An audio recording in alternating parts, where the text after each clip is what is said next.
Hi, I'm Josh Elledge, the Chief Executive Angel at SavingsAngel.com, and welcome to the Savings Angel Show. I'm podcasting to you from the exciting vacation town of Orlando, Florida. Now, as an extremely busy couponing expert, money-saving advocate, syndicated newspaper columnist, and the guy that turns digital entrepreneurs into media celebrities over at upandpr.com, I love when I can get away with my family. Now, as I mentioned last week, my family and I was able to take a week-long vacation where we were able to enjoy the wonderfully breathtaking views of Niagara Falls, as well as Cedar Point and the Rock and Roll Hall of Fame in Cleveland, Ohio. So, on this episode, I'm actually going to do an interview with Carl Harp from the Rock and Roll Hall of Fame over in Cleveland, Ohio. I'll get to that in a little bit. First, we're going to talk about 10 reasons you need to use online and mobile banking. Then we're going to do an eye-opening interview with Jeremie Piette of GFT Skills and Jordan Schanda of ScholarPrep. Now, they provide parents and students help and insight needed to get athletic and or academic scholarship money. So if you want that scholarship money, these guys know all the tricks. Also, we're going to talk about some big changes to share with you in terms of what we're doing over at Savings Angel. Big changes there this week. So let's get right to saving more, earning more, and living more abundantly. Now, if you've been a little hesitant to try online or mobile banking, let me give you some reasons why I highly recommend it. Stop doing old school banking. All right? Here's the 10 reasons you need to use online and mobile banking. It's going to make your life so much easier. Yes, I know there might be a little bit of a learning curve. Yes, I know it's different. Maybe if you're not doing this already, but listen, it is going to make your life better. 10 reasons why I say so. Now, even though online and mobile banking is growing in popularity, some people still don't use it. Online and mobile banking is safe, it's effective, it helps you keep more of your hard-earned money. Now, I recommend it. Number one, it allows you to do mobile deposits day or night. Mobile deposits still need to be verified, and you won't have immediate access to your money, but at least taking a snapshot of the check takes only moments rather than driving to the bank or ATM. You don't need to do that. Please save yourself the time and the gas. It's available day or night so you can get things done on your schedule. You believe in shopping online to save time, right? It's kind of the same thing. Now, there's some advantages of direct deposit. Now, direct deposit saves on fees, it gets you your check faster, it limits debt, and it makes funding savings account easy. Mobile deposits also save time and gas, as I just mentioned. Number two, you're going to save on banking fees if you get good at mobile banking. Most banks waive account fees with just one direct deposit per month. Number three, I want you to get more of your paycheck faster. When you deposit a check at the bank through the ATM or through mobile deposit, the check still has to be processed through the banking system.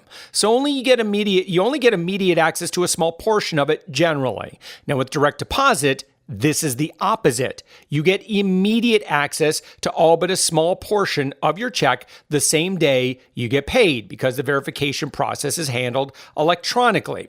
All right. Now, again, hopefully you're using direct deposit if you work a job, all right?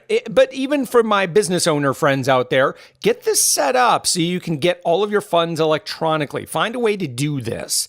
Number four, I want you to avoid weekend debt accumulation and certainly check cashing fees. Now, if you find yourself using a credit card and racking up debt over the weekend because you only have access to some of your check, direct deposit fixes that by allowing you to use your debit card instead. And if you regularly need cash, your whole check and pay a fee somewhere because you need money right away, it fixes that too. Number five, this is going to make saving easy. Now, saving more money is on everyone's financial to-do list, right? I mean, ideally, we want that. So with direct deposit, you can make it happen automatically. Simply request that your check be divided up and have it sent to more than one account. Now, by not having all the money go into your regular checking or debit account, you can't spend it. Plus, most banks will waive additional account fees if you have more than one open account. You can use electronic bill pay to never miss a bill again. right? You can set up bills to pay on a recurring monthly cycle. I do this with almost everything I can because I just don't want the extra thing in my schedule or the extra thing that I have to remember. I certainly don't want to pay any late fees or anything like that. Even like a $5 fee. Are you kidding? No way. I mean, that's kind of what Dave Ramsey calls stupid tax. All right. Also, you can schedule payments individually as bills come in. Now, the power is yours. You choose the date the payment goes. You can even decide what account you want to use to pay each bill. Number 6, you could save a lot of time. Now, after you set up your accounts on the online banking, which only takes a few minutes each, it takes mere moments to schedule a bill payment. No more sitting with the bills for an hour, writing checks and addressing envelopes. Please don't do that. Just to forget to put them in the mail right away. I've done that. All right, and gone are the days of driving bill payments directly to the business. In fact, for most banks, you can even pay bills from your mobile device. Suddenly remembered a bill you need to pay? Pop on your mobile app, schedule it, done. Number 7, you're going green. You don't need paper checks. You don't need stamps. You don't need envelopes anymore. And if you sometimes drove payments to the businesses or to the mailbox to avoid late fees, no more additional gas. Number 8, I want you to avoid late fees and penalties. Now, if you've ever gotten a fee because you forgot to pay a bill on time, I want you to end that. Rather than holding bills until closer to the due date or next payday and then forgetting you never paid them, just set up the payments immediately when the bills come, but schedule them not to go out until later, like if you want to hold on to more of your money. I get that. Now, if you got busy and the due date snuck up on you, you can send an electronic payment faster than you'd ever get a check mailed and received. Now, you can also stay safer with online access and electronic notifications. Now, some people avoid online and mobile banking because they believe it isn't safe. The truth is, it can actually be safer than old school methods. Number 9, encryption online on this issue of safety. Online banking is encrypted, and banks use additional safeguards to protect customers. For example, your full account number typically will never be displayed, and security questions and images are used to ensure it's really you logging on.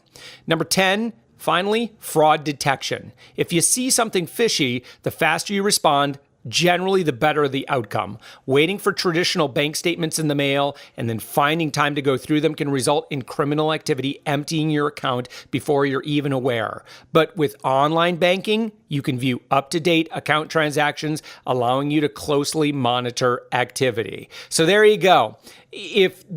Maybe you're doing some of this, and I hope you are, but I want you to take a look at what else you should be doing. I think the bill pay might be something that not everybody is using to the full extent that they can. Automatic payments, again, I know what it's like to say, oh, well, what if I don't have the money? I want to have control in the account.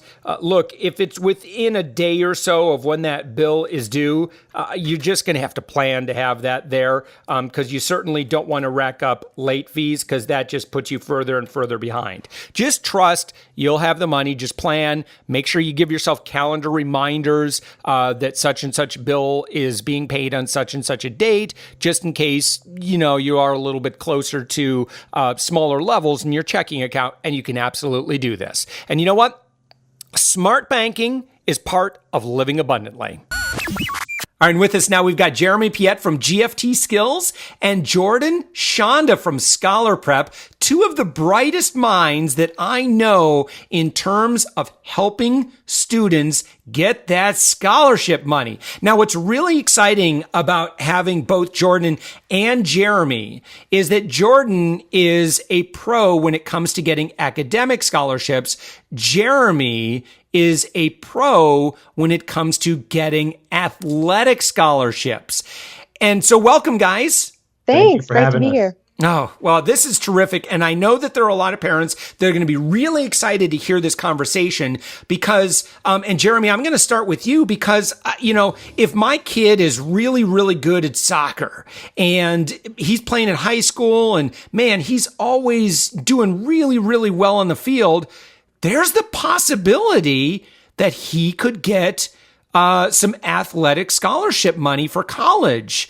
That said, I know it's not everybody. So I'm curious if you know, how difficult is it to get athletic scholarship money? It is difficult. The percentages are a little bit different, though they are similar. I mean, you're looking at 3 to 6% for basketball, football, soccer, volleyball in terms of how many high school athletes even go to college. And then in terms of getting scholarship, it's even lower, whereas only 2% of all of those athletes receive a full scholarship.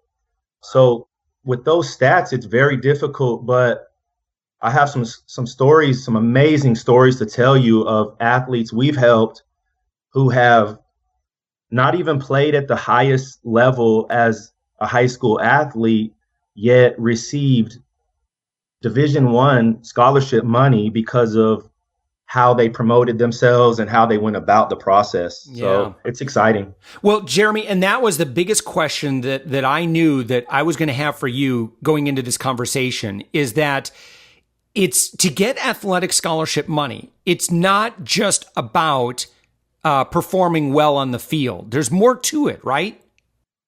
That's right. That's right. What I would say is it all blends together. You have to perform on the field. You have to have good grades, and then you have to have a good brand. And brand is what a lot of people are not talking about. And so these things are so important, because not only is it going to help you get scholarship money, but it's also going to help you to sustain the character before, during, and after college.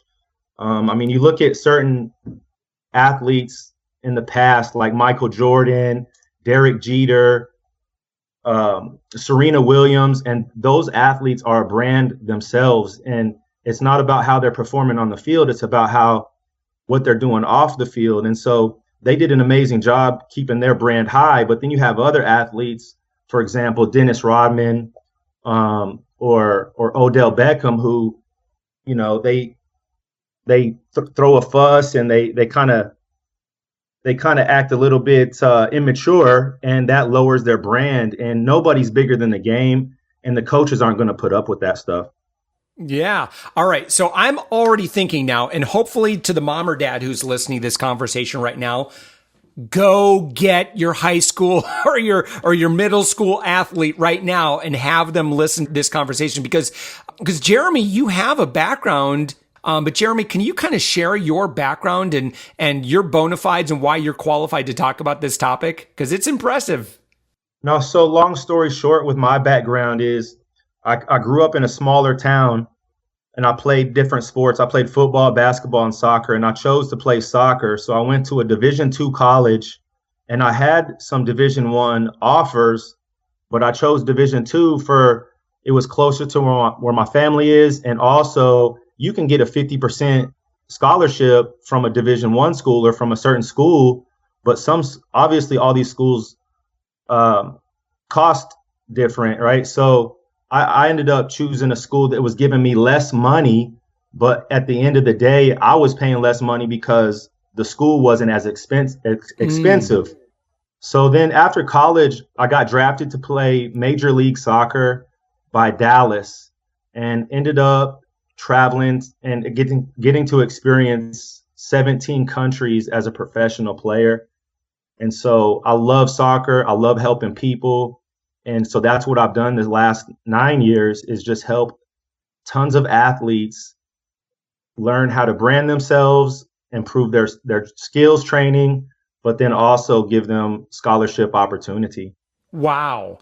Now we're going to talk about, so we talked about, being a great athlete. Before I talk about academics, and I really want to ask you about brands. And again, mom and dad, I hope you're sharing this conversation, because this information, I don't think you're going to get anywhere else. And I know that, Jordan, you and Jeremie are actually, and we'll talk about this in a few minutes too, about the fact that you guys are doing a free online training, right? That you're going to be able to help parents kind of understand how to navigate these waters. And don't answer that. I know you are. I don't want to get distracted with that yet. But that's so cool of you to for doing that. But Jeremie, I'm hoping before we talk about the academics, can you and the branding, can you tell me a little bit more about what does it mean to stand out as an athlete? Yes, of course. So just I'll give you two stories that have happened in the last couple months alone. There's one athlete who is not one of my athletes, but a friend of one of our athletes who had a full ride to a Division I college, and social media got her in trouble because she, and it's happening all the time. She posted something on social media, and the next day she was contacted by the university that they had withdrawn their scholarship. Oh no. Oh my gosh. We've had this. Listen, moms and dads out there, we've had this conversation with our kids, and it is serious, about making sure that you can't just do anything foolish you want on social media. There are long-term, permanent, lasting consequences to doing stupid stuff on social media. Jeremie, I'm right. That's right. I mean, it happens. It happens every week in Oh, every sport, oh. and social media is so big, and it can be so great for everybody, but then it can also be, a negative. And so, I tell our athletes all the time: either you don't have social media, or you do, and if you do, then it needs to be positive, positive, positive. You can't be giving your opinion about really anything. You just need to have that, and be positive about it. And one more example I'll give you with one of our students who, he's such a good kid, and he got a Division I scholarship. And I looked at his Twitter profile, and his profile picture was with two of his buddies, and one of his buddies, had a shirt with, it was like a Colorado flag, and it had like a beer company or a brewery company on it. And I told him right away, I said, "Hey, I know that's your buddy, and we can't control what our friends do, but you need to change your profile picture, because I guarantee you, all these college coaches, your coaches are looking at your social media every week just to see what you're doing, because they need to protect their brand as well, right?" I'm even thinking something like, like you might have your child says, well, it's Snapchat, so it's private. Now I know you're going to laugh at that. Yes. Yeah, no, there ain't nothing's private. Nothing is private. Yeah. Well, that's brilliant. That's brilliant. And so, if we then say, as a brand, when you say positive, like what would be good things to include then in your social media? If you are trying to, and I know you're going to go into this much, much greater detail in the free workshop that you're going to be doing online. But what would be an example of just like one thing that you might want to weave into your social media if you're a student athlete? Well, I'd say if you're a student athlete, the one thing I would weave in is post yourself training, post yourself eating healthy, or positive quotes. I mean, those are three different great examples that you can do. So again, post yourself training on your own with your team or with your private trainer. Ask them to retweet or put it on Facebook, because this is strengthening your brand. It's only strengthening your brand. Or else put positive quotes, or just pictures with your family. I'd say those are all positive things that an institute wants to be associated with. Wow, I love this.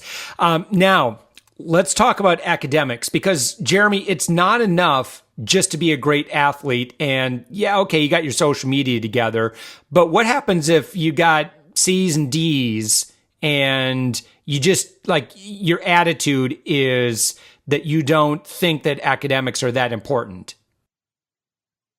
No, I mean, it kind of all weighs itself. So if you're having C's and D's, you better be the superior athlete that is just better than everybody. And there's not too many of those, right? So you're competing with a bunch of amazing athletes who most do have good grades. And so you need to keep your grades up. And Jordan's going to talk to you about this as well, how important these tests are and how just a few points can really change your life. Love it. Jordan, you have the stage. All righty. Yeah, and I'm glad we've already touched a lot on the brand because, like you mentioned, it's not enough to be just a great athlete, but it's also not enough to be just a great student. And so that's sometimes a big misconception, that if you have the perfect grades and the perfect test scores that you're going to get a full ride. And that's just not the case, because same thing with athletic scholarships. Academic scholarships are extremely competitive nowadays. And so you really have to have that full brand, community service and leadership experience and things like this to really round out your application and demonstrate who you are as a person. And so that's what we talk a lot about, is community service and leadership. And I know Jeremie is big on that as well when it comes to creating a brand as an athlete. But yeah, like you mentioned, the test scores are just extremely important and grades are extremely important, but it's not everything. But most colleges and most scholarship committees are going to use a pretty basic calculation of your GPA and your test scores as kind of a baseline to weed people out. And so if you don't meet that requirement, then you're not considered. So that's why those things are so important kind of to start with. Hey, Jordan, can I ask you, what is ScholarPrep? What do you do there? So we help parents and students prepare for the college and scholarship application process. And we specifically focus on early preparation and organization. And that kind of came about after my personal experience with that process. And then I actually started ScholarPrep with my mom. And so she served on some scholarship boards. So she saw it from the other side of the table, seeing what students were doing wrong on scholarship applications and seeing scholarships go completely unawarded. Not a single student would apply. And so all this free money is there and no one's applying for it because they don't know it's there. And then they don't know how to fill out an application. And they definitely don't know how to fill one out to make it look really impressive. And so that's what she was seeing over and over again. So we created an organizational system that really helps parents start helping their student prepare early. So the summer after 8th grade graduation. Wow, you're serious. Yes. And that's why we say helping parents, because typically the student's not thinking about it that early, nor should they be. It's good to have conversations about college that early, but they're just trying to figure out high school at that time. And so it helps to have the parent on board to kind of make sure things are happening and they're putting some systems into place so that the application process is much easier and their student will be more competitive when senior year rolls around. Oh my goodness. So throughout high school then, obviously, grades are very important and you mentioned that. But Jeremie had alluded to how critical test scores are and how a bit of extra work can really lead to even a marginal improvement in your test score. And that can actually make the difference between getting a scholarship and not getting a scholarship. Can you talk more about that? Yeah, absolutely. I like to share a personal story on this because everyone has their own opinion about which test you should take, how many times you should take it, when you should take it, how you should study, obviously. And there are some great resources online and then obviously tutors and things to help you increase your score. But one of the things that I see a lot is students giving up a little bit too early on their score goal. And so the story I like to share is that I took the ACT 5 times, which is really excessive. And parents and students both kind of cringe when I say that. But the third and the fourth time that I took that test, I plateaued. My score did not increase one single point. And so after the fourth time, most students are like, well, that's just my score. Right. But I decided to take it one last time. It was December of my senior year. It was the last time I could take the test and it still count towards my institutional scholarships, which are awarded by the university. And so I took it again and I raised my ACT by 3 points, and that earned me an extra $25,000 in scholarships. Wow. Oh my gosh. Yes. Okay. I am so inspired. Look, I've got one. She's going off to college. We're very pleased with how everything's coming together for her. Chose a great college, going to be very economical for her. Mom and dad are happy. We still got 2 left to go. And I'm so excited, to be able to learn what I should be doing with now my son is now going to be a freshman this year. And so now both of them are very, very, the boys are, have some really great potential. They're both into engineering and programming and really a lot of technical things. And I think academically, I think they're going to do pretty well in high school. It's my goal to help them to really get a lot of scholarship money. So I'm excited to learn what I should be doing now. Oh, and also my freshman son, soon to be freshman son, is a pretty gifted athlete. All right. So tell me about this event that you guys are doing. So we are doing a free training that is really combining both of these worlds, so the academics and the athletics. And one of the reasons that we actually came together is because I created ScholarPrep with my mom based on my personal experience. But the real inspiration behind ScholarPrep was my little brother, who was 7 years younger than me. And so he's a different type of student than I was. I was very academically inclined and very into, making sure my grades were perfect and taking tests and all of that. He is your stereotypical athlete. He is a smart kid, but he would rather be on the field or be on the court than worrying about school. And so we were worried about him going through that college and scholarship application process that I had been through that was so stressful. So we didn't want him to have a hard time. And we were worried about that. And so that's why we created ScholarPrep. But unfortunately, we didn't know anything about the athletic side, and it is a totally different world. We didn't know anything about when you should do showcases and, how to create a highlight video, and then how do you get that out into the world so that people see it, and all of these different aspects in the athletic world that we were just totally new to. So we had to relearn everything with him. And so when I met Jeremie, I was like, oh my goodness, this is a perfect combination of everything that I've learned the hard way with all of his expertise. We need to get together and share this with parents because nobody is telling parents and students how to navigate this process. And so unfortunately, most of them are having to learn it the hard way like we did. Yeah. Well, I just think how amazing it is now, how much potential that kids have, with social media and, I know that you guys had collaborated on an article, which is how we got connected, Athletic Scholarships, A Tale of Two Soccer Players.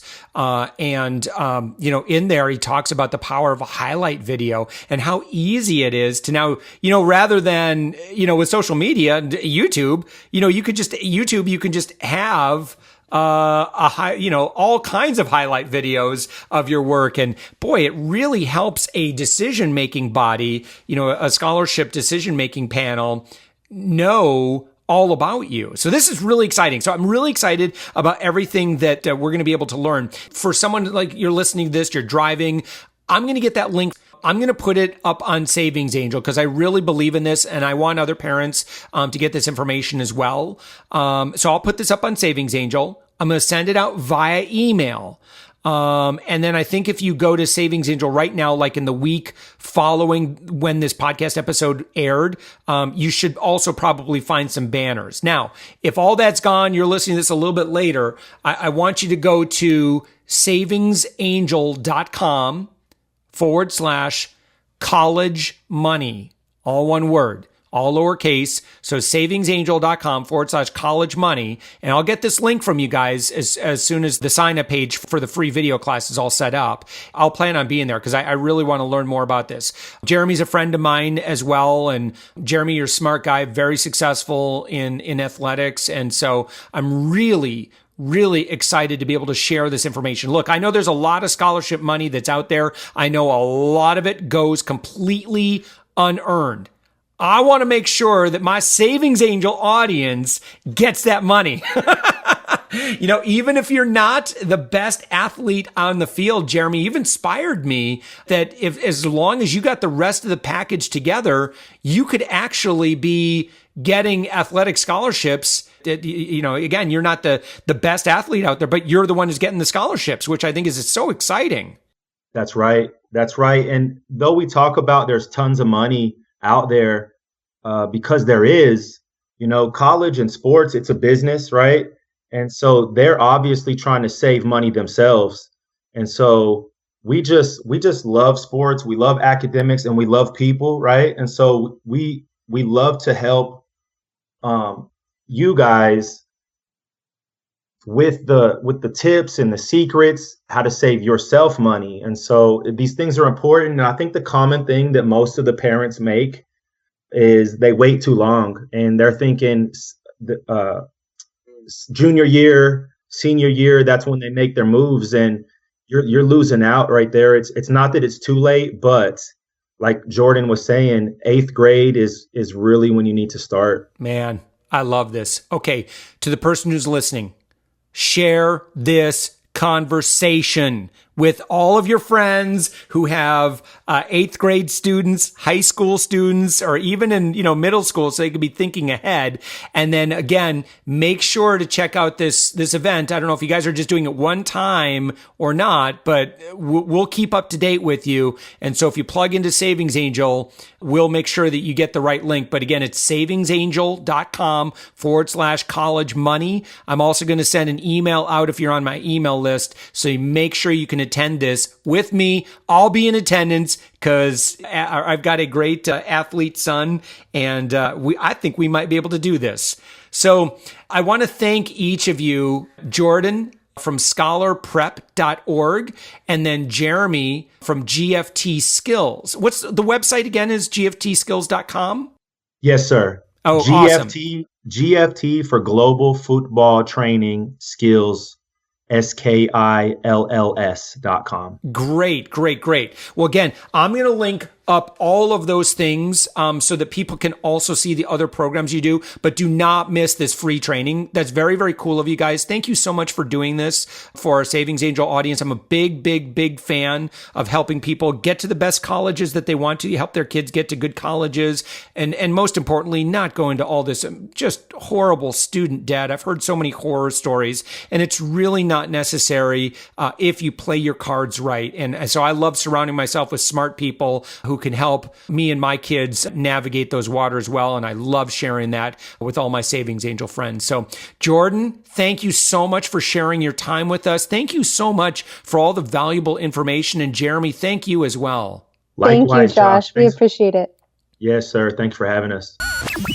And so I'm with Carl Harp. You're the communications manager for the Rock and Roll Hall of Fame in Cleveland, Ohio. Tell me what visitors who come to the Rock and Roll Hall of Fame will experience. Oh, I mean, we got it all from the start of rock and roll, from the very beginning at its roots, all the way up to the modern day. We like to say from the Beatles to Beyonce, we got it all. Yeah, for sure. And, as far as accessibility, come to Cleveland. It's really easy, lots of great parking, really easy to get to. The admission is very reasonable considering how much time you can actually spend here. And I'm wondering if you could kind of talk about what there is to do here and how much time you might want to plan for. So our average visitor trip is about 3.5 to 4 hours, but there's people who come and get the 2-day pass. There's some people who just want to see certain artists or certain exhibits. So, I mean, if you have an hour to spend, if you have a full day, there's something for you here. There's multiple theaters, there's featured exhibits. We do live performances, educational programming.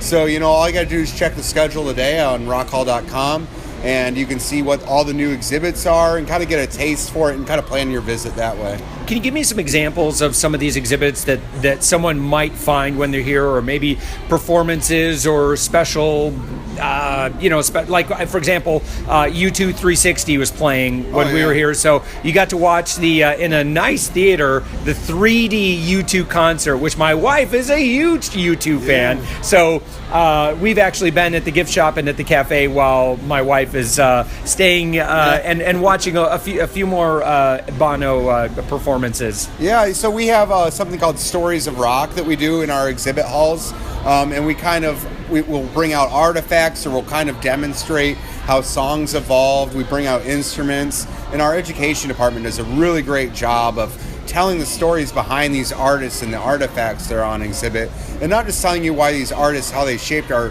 music, but how they shaped us culturally as well. Yeah. But we do film screenings here. Our inductees come and visit all the time. We just did some great programming a couple weeks ago with John Oates, who was a 2014 inductee. Wow. He signed some books, did meet and greet with the public.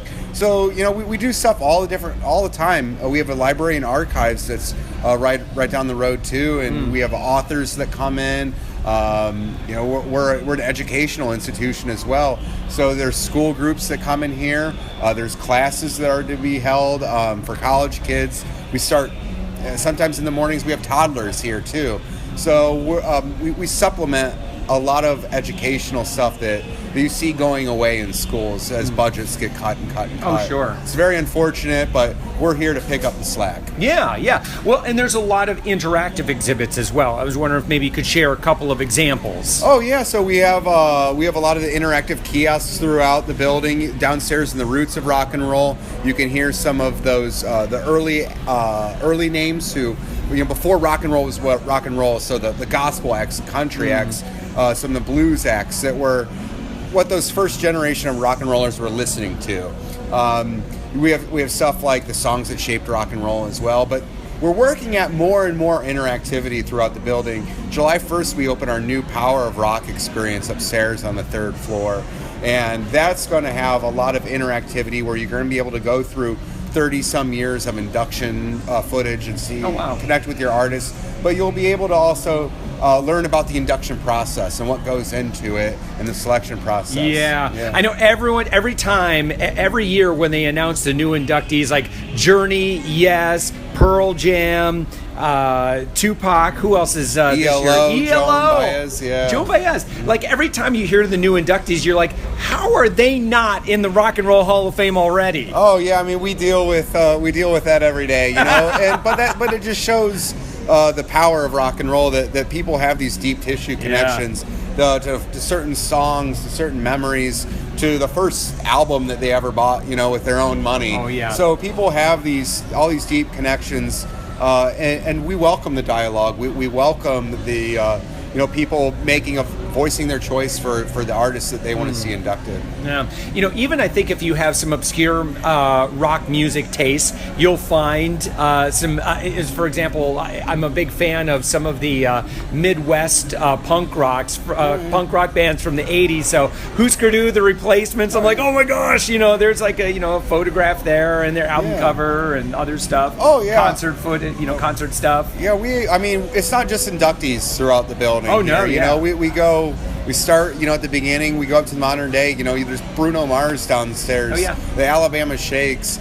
So we're looking also where rock and roll is headed. Yeah. And we have a very, very broad definition of what rock and roll is. And it's just not a couple guys with guitars, but it's people who are kind of making their own path. To get inducted, it's impact, influence, and innovation. So those are the things that we're looking at all the time. Who's being innovative, who's taking music in a new direction, and who's kind of standing up to the status quo. When rock and roll started, it was all these real these bad boys, and they were just singing like the Beatles, like I Want to Hold Your Hand, like that was kind of real taboo at the time, but now it seems really, really safe. So you see how rock and roll, not only how, like I continue to say, how it shaped our culture and it advanced us. It started dialogues. So that's the things. Those are the stories that we're telling here. Yeah. So Carl, how does someone learn about the Rock and Roll Hall of Fame? How do they get tickets? Oh, it's just real simple. I mean, you can see all the events, learn about all the exhibits and what we're doing for the day, all at rockhall.com. You can purchase tickets in advance. We have great partners in the region too, between the Pro Football Hall of Fame, Cedar Point, you can do all these great things and get a ticket, right there at rockhall.com, and you can work with the hotel partners as well. And if you go to thisiscleveland.com, you can also learn about all the great things that Cleveland has to offer, from our art museum to the orchestra, the great venues, music venues. We have a great food scene, some great celebrated chefs, Jonathan Sawyer, Michael Simon, Rocco Whalen, and we even have some of their food here at the Rock Hall too. So. Is Cleveland a great place for families to come visit? Oh, totally. I mean, there's so much culture in Cleveland. We have a great waterfront, and we're a real welcoming city too. For years and years and years, we battled with kind of the perception of the mistake on the lake, and it's taken a lot of time and a lot of effort to really kind of reshape that. And we're here to show people a good time. I think we did it really, really well last year during the RNC, and people really, their eyes are being opened that you don't have to go to to the beach or Disney World or anything like that. You can come to Cleveland, and you can do it pretty cheap too. You can take in a baseball game, stay at a hotel, come to the Rock and Roll Hall of Fame, and you're not breaking the bank or having to sacrifice, not paying the mortgage or something. Like, it's very affordable to come to Cleveland, and it's beautiful. Yeah, it's beautiful. The waterfront, the city here is really, really beautiful. So, Carl Harp, you're again the communications manager of the Rock and Roll Hall of Fame here in Cleveland, Ohio. Thank you so much for hosting my family and I. Oh, we're so happy to have you guys. Before taking off for the Rock and Roll Hall of Fame or anywhere else, I highly recommend taking advantage of all the deals available through Swagbucks. You could save on food, you could save on activities, you could save on pretty much, a lot of stuff. All right, I want you to check this out. If you're not using Swagbucks, you are leaving money on the table. Easily, $20, $30 could be in your wallet or your purse right now. If you're actively using Swagbucks, just go to SavingsAngel.com/Swagbucks for all your money saving opportunities. And last but certainly not least, I need to let you know about the changes you're going to see, you are seeing right now at the Savings Angel website. Now, as you know, we've been in the business of helping thousands of Savings Angel fans save money each week through the countless number of stores deals that we've listed over the past decade. But the time has come that we really need to say goodbye to that part of Savings Angel. You know what? It's been fun. 10 years, every Monday night, I have gone out and I have done my shopping for either TV or radio so I could bring the deals in and share with the people what they need to buy with their coupons. Now, as a consumer expert, money-saving advocate, syndicated 2 newspaper columnist, and business coach, look, I'm always trying things out myself, and I can confidently recommend them. And I will continue to pass on those tips, hints, suggestions, and recommendations to you through our Savings Angel blog posts and podcasts. So there's a lot coming. All right. We're just not going to do the couponing stuff anymore. I've got an article too that explains a little bit more about some of our thought in there. I mean, quite frankly, there's just not as much demand for traditional couponing for groceries on a weekly basis. So we're really just kind of making sure that we are focused on the stuff that people want to hear. So travel tourism, if you like that, you're going to be happy. Saving money on your utilities, buying and selling cars, celebrations, pretty much everything else that you're buying on a regular basis. Yes, I will still be sharing tips and strategies, but honestly, if you know what to do, you're going to do okay. All right. Now, if you've loved hearing everything on this podcast, would you take a minute and leave a 5-star review in iTunes? By doing so, you help us get this podcast out to more people. I can't do it without you. The higher our rating, the more we're noticed. And as always, if you have specific questions or there's something you'd like me to talk about, you could drop me a comment in the podcast feedback at SavingsAngel.com. Write me at our Facebook group. We've got a very active and lively Facebook group. Or call me on my podcast hotline right now, 407-205-9250. Give it a call and leave a message. I'll answer your question, write you back, or with your permission, I may even share your question or story with others on this show. Have a wonderful week full of saving more, earning more, and living more abundantly. And thank you for listening.